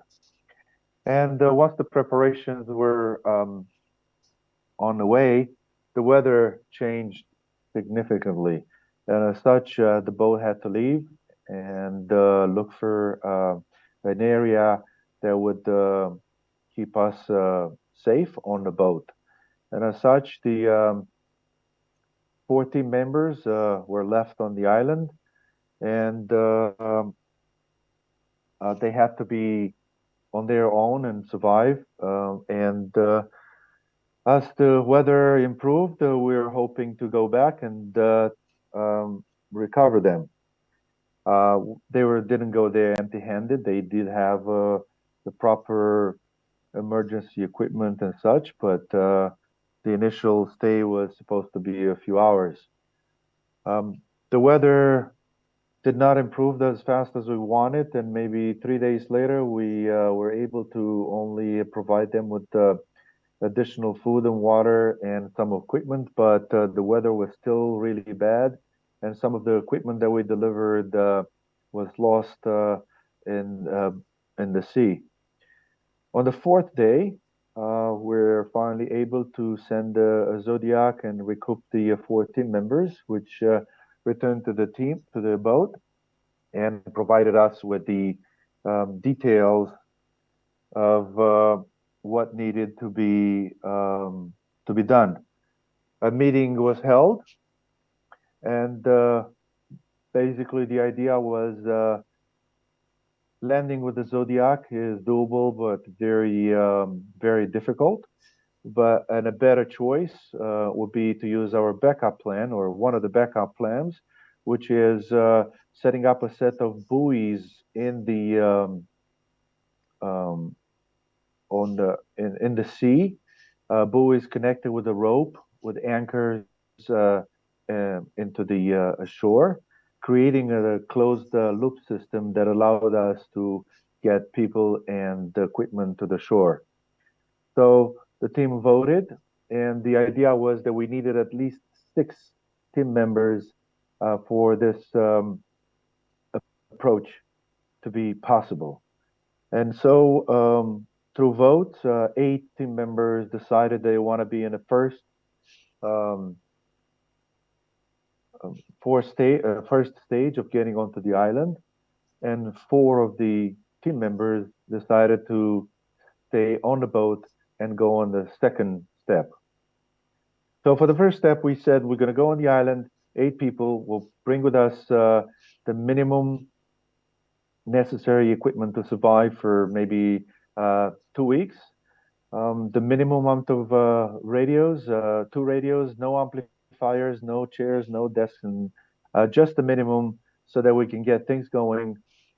And then when the weather improved, on a second stage, we will bring more radios, more people, more food, more uh, amplifiers, and so forth. And so we did. We used these safety equipment, the safety suits, and we successfully went offshore using the loop system devised by the Norwegian team members and tested in Norway last winter, and put in place by our consultant Peter, which was an expert in these type of things. And so it felt like a roller coaster, and it's a bit intimidating at first, but it did turn out to be a lot easier than using a Zodiac uh, to beat the high surf that was present um, close to the shore, mostly because of the previous um, storms that battered the island in the previous days. So what we did, we brought this equipment in the barrels, as I explained before. We put our ladder, and we went up the cliff on this ladder, maybe about 3 meter high. It was one of the pleasant surprises that we encountered. Our setting up of the camp, and the camp area that we found was actually better from our point of view compared to what we expected, in a sense that the wind and the weather chiseled the cliff. And so, although we're prepared to either climb the cliff or climb the glacier, we did not need to do so. We just needed to go up this ladder 3 meters and then basically walk about 100 meters and set up the camp. It wasn't easy, in a sense that carrying these barrels that weigh 30 or 40 kilos, it's not that pleasant, but it's doable, and it was not as difficult as it might look like. This close-up view of the loop system, you can see that our consultant basically swam to the shore first, and he drilled into the rock and installed these anchors normally used for climbing mountains and by the mountaineers. These are heavy-duty anchors, and we use these type of anchors that allow you to screw in the anchor so that when we leave Bouvet, we're able to take them with us. A promise that needed to be made in order to go according to the rules of the Norwegian Polar Institute that allowed us to camp on the island. You can see here even a better view of this loop system. And once we get on the camp, we installed a tent. We were 9 people on the island for a period of 10 days. Out of the 3 tents that we planned to install, we installed only one in the first stage. As I said, we went there for the idea that additional equipment will be brought up when the weather will improve. It rained constantly, but the wind never stopped. So when the rain stopped, the wind helped um, dry up our clothing. And when it snowed, it actually was better because that prevented our clothing from being wet. As soon as the camp was ready and the weather was good enough, we put up 3 vertical antennas, and we started operating right away. There's a picture of how the tent looks like. The tent is pretty heavy, heavy duty. It was made by a Norwegian company that specialized in this type of equipment for the heavy weather and the Norwegian winters. And so we can say that if it's properly installed, these tents really can survive um, winds of 100 kilometers an hour, as we encountered a couple of times on Bouvet. The tent was heated up by a heater based on paraffin. The heater was excellent, and the first day we got there, we said, this is really good. We turned up the heat, and it turned out not to be a good idea, because the next morning, because of the condensation, everybody's sleeping bag got wet. And so we did a different technique. We left the temperature in the tent to be almost same as outside, and we used the heating device just for heating the water, which we used to prepare our meals, and then also use it to dry up some of the clothing, in particular the gloves that constantly got wet when working outside. The idea was very simple. You go outside, you do your work. If you're cold, you go in the tent, you go inside your sleeping bag. 30 minutes, 45 minutes later, you're nice and toasty. Get out of your sleeping bag. You dress up, which usually takes about 15 minutes, and then you go out and continue your chores or operating, depending on the schedule. This is a little view of how the operating position looked like. No chair, no tables, just a bucket upside down to keep the equipment. But operating for 2 hours, a shift not too bad. Pile-ups were absolutely amazing. We had no noise, S0 noise. It's a beauty when you encounter it in the expedition. The only noise that we had were from neighboring penguins about 20 meters away. It was one of their cams. They were tucked together, trying to prevent their chicks from being stolen by the big birds, who in turn will drop them at the top of the cliffs and then eat them. So, but the problem with the penguins, of course, it's not, you don't need to interact too much with them. But when the wind stops, for those few moments when it stops, you can feel the stench of the feces that are quite thick on those penguin camps. Everything on the camp needed to be tightened up from something, because the wind, as I said, never stops. And then a few moments of the day of the week, I should say, when the weather is good, you can take a picture like this, and you say to yourself, this is a nice place to be and enjoy pile-ups. But those times did not take too long. Sometimes you are in the tent, you're waiting for the weather to get better. You see that the weather is good, and you say to yourself, oh, boom, I'm going to use this moment to go and use the bathroom. By the time you get to the bathroom, the weather already changes, and I guess there's nothing you can do.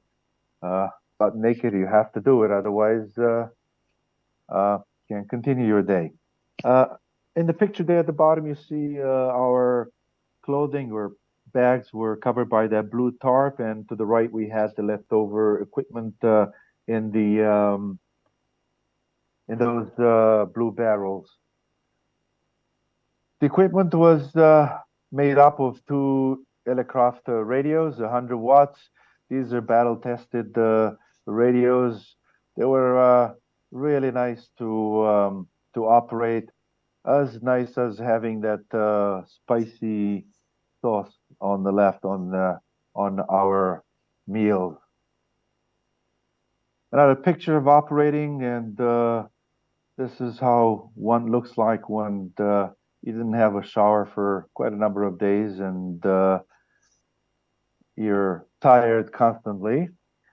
Like I said, the moment of getting into your sleeping bag is the moment when you feel warm and toasty again.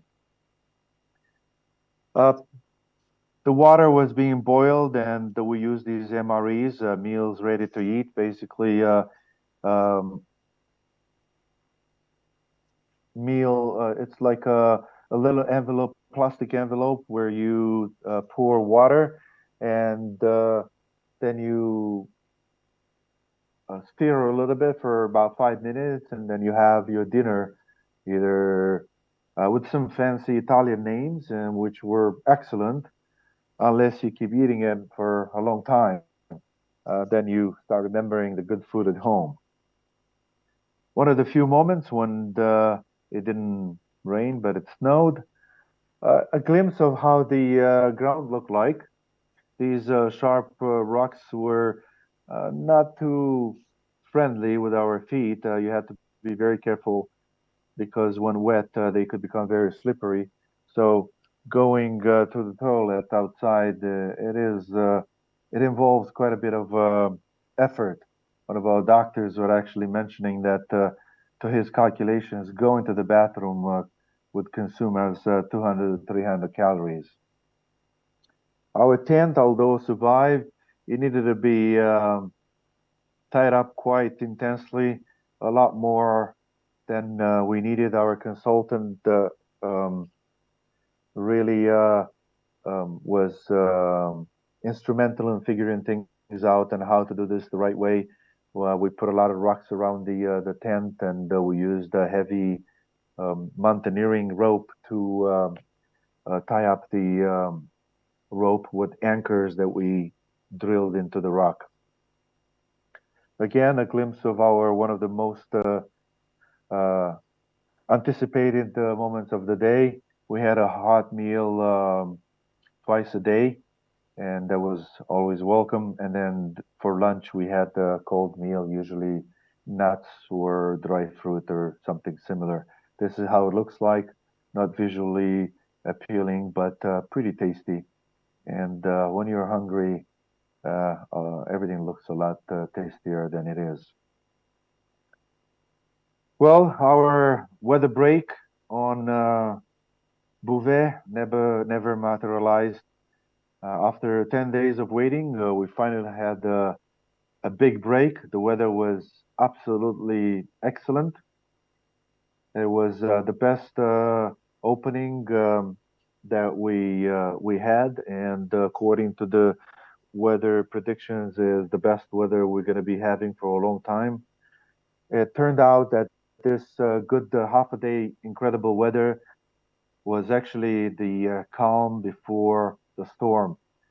Um, we were about to encounter a very large storm, and so we had this option of either leaving the island after 10 days or getting on the island with more equipment, more people, and uh, stay on the island for whenever we had the ability to encounter good weather to get off the island. And since this was a very tough decision to make, I would say as a life and death situation kind of thing, the team voted again. And the vote was that 6 team members wanted to go home and 6 team members wanted to stay. As a tiebreaker, one of the team members, Ken, um, decided that since we needed at least 8 team members to continue with the heavier, with a heavier approach, meaning more food, more equipment, more fuel, more water, and so forth, it was decided that we're going to use the half a day good weather that was predicted to get out of the island and go home. As such, we wake up the whole team around 3 o'clock in the morning, and we prepared everything so that at the first light, we start the preparations of getting off the island. And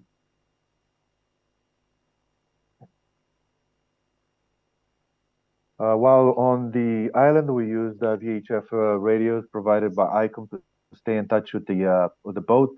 We also had a messaging system made by Garmin that allowed us to send text messages anywhere in the world, unlimited. We also had, as I said before, the satellite radios provided by ICOM that allowed us to stay in touch with our pilots. We also had a cell phone, a satellite cell phone, very expensive item to use, but we did have it and use it to call our families. We wanted to use it for emergencies only. As I said, we encountered a lot of penguins. Their colony was about 20 meters away from us. They're very nice creatures. We try to stay away from them. They got pretty confused when they encountered us. Obviously, they were not used to seeing people or anything else. At one point, they got confused when they saw a barrel in their path. Their leader usually makes up the path from going down from the cliff to the beach and then going up. It was one of the ways to predict the weather. If the penguins are going down to the beach, that means the weather was getting better. If the penguins are rushing out to the camp up to the cliff, we knew that the weather was getting not good, getting ready for bad weather. We encountered during the 10-day of our stay on the island, we encountered two big storms, but we are prepared, and we didn't have anything significant or any significant damage. We did have to fix one thing or another, but that's part of the expedition.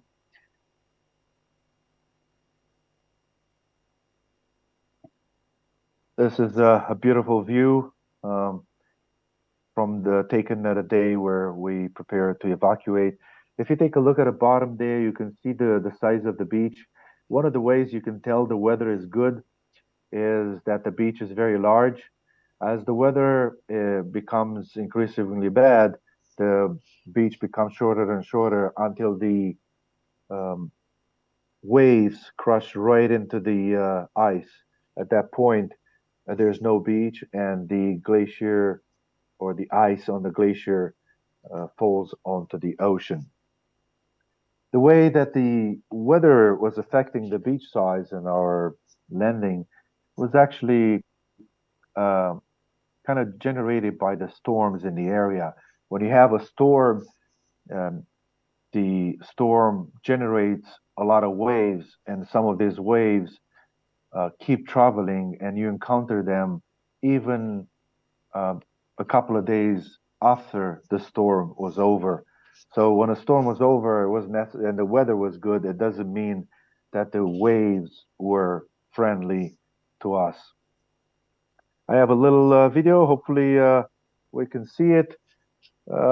It's just one of those cute moments that make you forget about the hard life of being on such a remote, uninhabited, and unwelcome island, and the low temperatures that you encounter on a daily basis, and all the chores that you have to do around the camp to keep the antennas erect, the tent erect, and all the other items and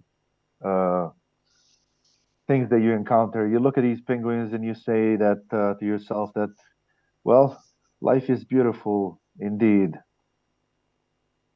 This is a picture of our satellite phone that we use for emergencies. One of our friends lent it to us, and his name is Glenn Whiskey Zero Golf Julia. He was part of the 2008, the expedition to Bouvet, the 3 Yankee Zero Juliet, who attempted to get to Bouvet, got close enough, about 100 meters, but they couldn't land because of the weather and some other issues with the boat. And I wanted to show him that although that phone didn't make it on the island last time, this time it was a success. We made about in total about almost 20,000 QSOs, and we gave a little bit over 8,000 old-time new ones. It was not the number that we expected, but we're happy that we managed to get on the island, make QSOs, and return home with absolutely no injuries or anything negative happening to our team members. And after 2 months at sea, seeing the land on Cape Town was a really a good sight. And to be frank, I was happy to get safely on terra firma and have a big burger and a big ice cream. This is more or less the end of my presentation. I guess I'll give you the microphone back, and I'm ready for any questions you might have. Almost speechless, I think. I've seen, and as many viewers will have seen, many DXpedition videos and stories, but never anything quite like this. It was extraordinary, and one can see why it failed. I think it was 2019 they had the first failed attempt, wasn't it? Something like that. 2018. 18, yeah. Two the expeditions attempted and unfortunately failed. Well, I think we can understand why it may have failed when you see the challenges that you guys had as well. It wouldn't be number 2 in a most wanted list if it would be easy. No. And like I said before, the main issue is the fact that it's not in the path of any other, shipping channel that you can say, okay, I'll jump into this boat, they're going to take me there, and then I'll catch a ride back or whatever. Yeah. Yeah, it's not like that at all. Well, I'm sure people have been enthralled anyway, and they've got questions, maybe comments for you. I guess it's so new. This was, I guess, February when you finished. That you haven't done that many presentations on it. So if you're watching this at home and you've got a question or comment or anything for Adrian, then this is the time to ask it. We've got one question already, and I'm just going to ask you something first, though. What occurs to me with this is, without being at all rude to anybody, that you're relatively young, I would say, compared to some people, and it seems to me that you've got to be relatively fit to do this. Would you agree with that? That's correct. Actually, this is one of the main criteria when the team leader had chosen the team members. Compared to other expeditions, this involved quite a bit of physical activities to stay in a nice way. And the average age of our team members the average is quite low compared to any of the expeditions that you normally see going on. And so it was quite hard actually to put together a team of people that can go away for 2 months, spend $25,000 each, go away from their family and job, and be young enough to be able to do so. So that's quite a conundrum that I think the team leaders had when they had to find the right people for the expedition. And we were actually asked by the team doctors more than a year up front to start doing preparations in physical activities to get ready for this. In addition to us acquiring extra skills, for example, some of the team members went to Norway to do mountain climbing courses and safety, and also I myself, I was one of the members of the team members that went to Oslo last year for ice climbing course, so that we're using that approach if we encountered that necessity when we arrived at Bouvet. And you can't really do ice climbing that easily if you're in your 70s and barely move. No, quite. It is honestly, I feel quite extraordinary. It's, as I said, definitely the most extraordinary de-expedition I've ever seen. I've seen quite a few videos and challenges of getting the equipment on places, but never anything quite like this. Anyway, let's get to some of these questions. Andy M0NKR, he said, an awesome job, Adrian. Very thankful to you guys for going there and activating it. Some don't realise what you guys went through mentally and physically. So once again, many thanks. I'm extremely happy with the 3 modes and 2 band slots and putting me on 319 DXEC. So a big thumbs up from you. Roger G3LDI says, we watched your videos of you guys in the sea along the rope getting gear ashore. Such a shame that your plans didn't materialise as you hoped. I did not hear you though, although I do have Bouvet confirmed. Listening to those DQRMers was very frustrating.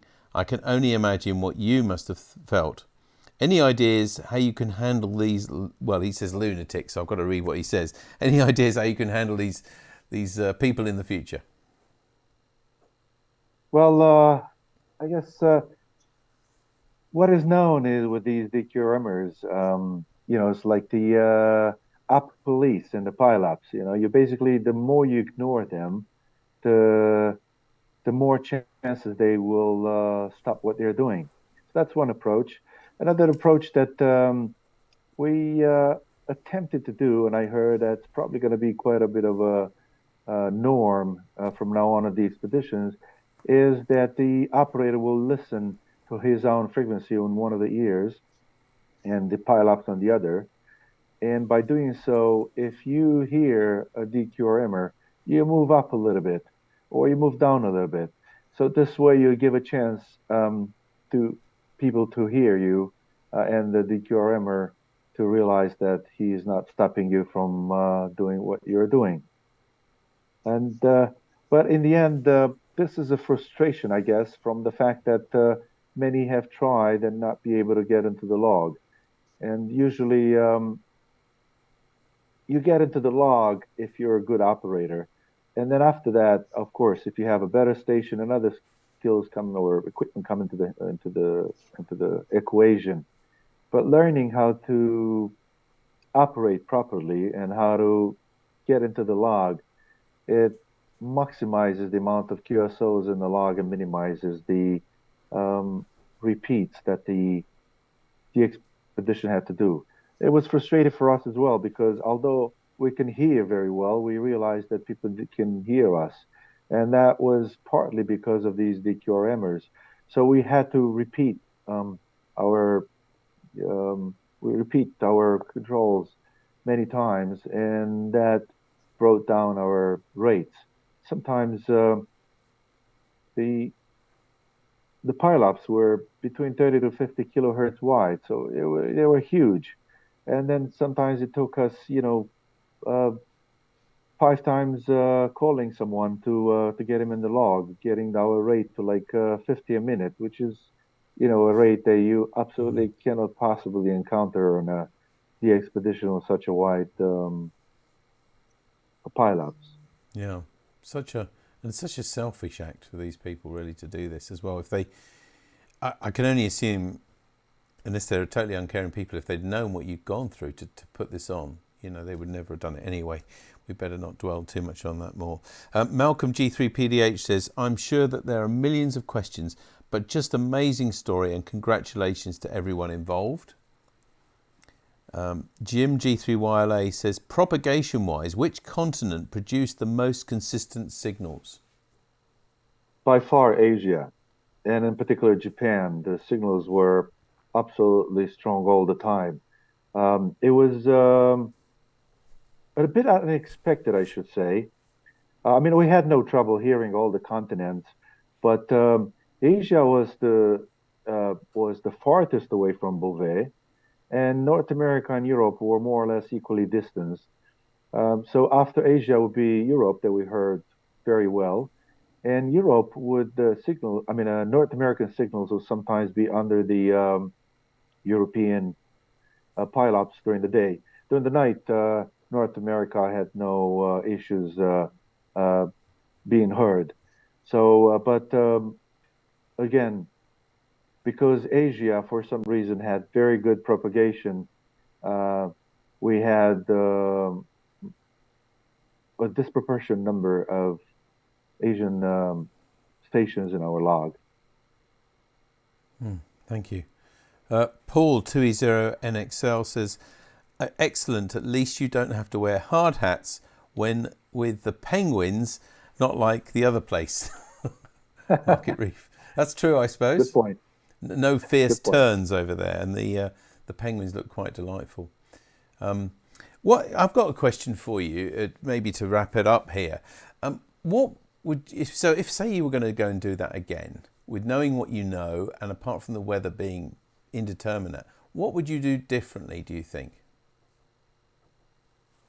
Well, you can't change the weather. So obviously you have to do other things that will allow you to get around the weather. So one thing that you could do to get around the weather is to have the ability, or I should say the luxury, of being able to wait the weather. So if the weather is bad, you just sit and wait until the weather is good. And then when the weather is good, you get on the island and you sit there and you wait for better weather again and get more equipment, and then wait until the weather is good again and you leave. But that raises a bit of a conundrum in a sense that we've already been away for 2 months from home, and then you say to yourself, okay, if you 2 months away from home is not enough, longer than that will be probably very hard for ham operators to do so, considering if you have a family and job and so forth, to be away from home for that long. And at the same time, this is a hobby in the end, so that's also in a balance. One other way to wait the weather will be for you to get to the island a lot faster. So if you get a lot to the island a lot faster, for example, getting a boat from um, Cape Town, go to Bouvet, and go back again, so that will shorten the trip by about a week. Compared to what we did, which is leaving from the Falkland, go to Bouvet, and then from the Falkland to the Cape Town. But when you do it the way we did it through the Falklands, the wind is always behind you. So that helps you a lot. In our case, we had a sailboat, so that saved on fuel, which means saving on money. So our boat, the sailboat that we hired to take us to Bouvet and to Cape Town, cost us about more or less about $500,000. That's a lot of money to raise.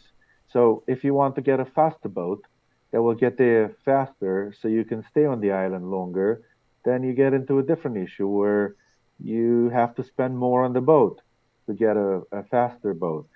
But our budget was a bit over $700,000, and each of us, of the operator, spent almost $25,000, a bit more actually than that.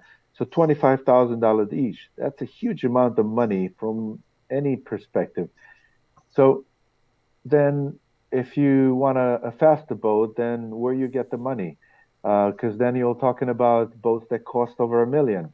And then you go back to the same issue that I said before, the same thing that I said before.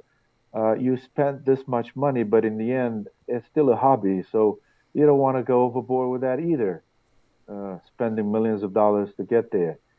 And I guess you're still going to have that challenge of getting the equipment onto the island, which was not an inconsiderable part of the challenge, was it?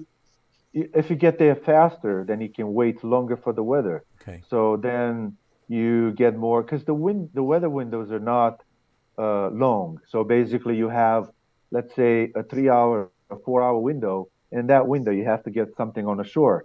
But you see, with using these windows, you have another conundrum. Whereas, okay, what if I take 4 operators on the shore? I start bringing food and water, and then the weather changes, and then you can't get any more, let's say, equipment. Those people sit there and they have no radios, or they have radios and they don't have water. So, it's so basically you have to have the ability. The answer is you have to have the ability to wait the weather, because then you say, okay, I'll use 4 hours today, I'll use 4 hours next week, 6 hours 2 weeks from now, and so if you have an unlimited time, or not limited, or a longer time of waiting, then things could be better. Some would suggest, well, let's use helicopters. But with the helicopters, you get into the same issue. You do have the ability to transport a lot more stuff in a shorter period of time. But the helicopters are a lot more needy, let's say. Whereas if it's foggy, I can take a Zodiac and go ashore like we did. You can't do that with a helicopter. So the weather window has to be even better for the helicopter. Although if you're lucky enough to get a window that's good enough and long enough, the helicopter might be able to do it all in maybe one or two weather windows. So it's not there's a little bit of luck involved. It's all weather related. And then you apply your solution to, the what you encounter. Yeah. We did have backup options and we use them all, but the backup options are to cope or find a solution that somehow solves the problem, but not constantly resolve it. Like, okay, we got there, we encountered bad weather, we didn't go home. We did get on the island and stay for 10 days and another week, more than a week around the island because we're not able to get in or out. So we did spend quite a bit of time around on Bouvet, but only made 20,000 QSOs as opposed to 200,000 that we wanted. Nevertheless, it was an extraordinary thing to do. I'm sure you all got something for yourself from it, the challenge from it, but you also brought a lot to a lot of radio amateurs around the world. So even though you didn't achieve as many as you hoped, it was still a huge, significant achievement. And on behalf of all those radio amateurs, if I might, and for Norfolk Amateur Radio Club for coming to talk to us tonight, we're really grateful and thank you very much for doing it and talking to us tonight. Well, thank you for having me, and hopefully I'll be working you from other juicy locations in the near future. That would be lovely to hear about your next adventure, I must say. Likewise. Still started to prepare for the next one already. So, well, good luck with that, and do keep in touch with us, won't you? Well, thank you for having me. 73 from here from New York, and we'll be in touch. Many, many thanks. Thanks very much. Adrian, KO8SCA. Bye-bye. Bye-bye. Wow. That was... that's what you call an adventure. Yeah, I mean, that was extraordinary lengths to go to. Thank you very much to Adrian. Thanks to all of you for watching and for your questions and comments as well for that. I really don't think I can follow that, as they say. So just to quickly remind you what's happening on the club this week. Saturday, we've got the KO8SCA, 10 o'clock in the morning. Sunday at 7 o'clock, the GB2RS News. Monday night at 7:30, the Monday Night Net on GB3MB. All these are going to feel tame, aren't they, compared to watching that.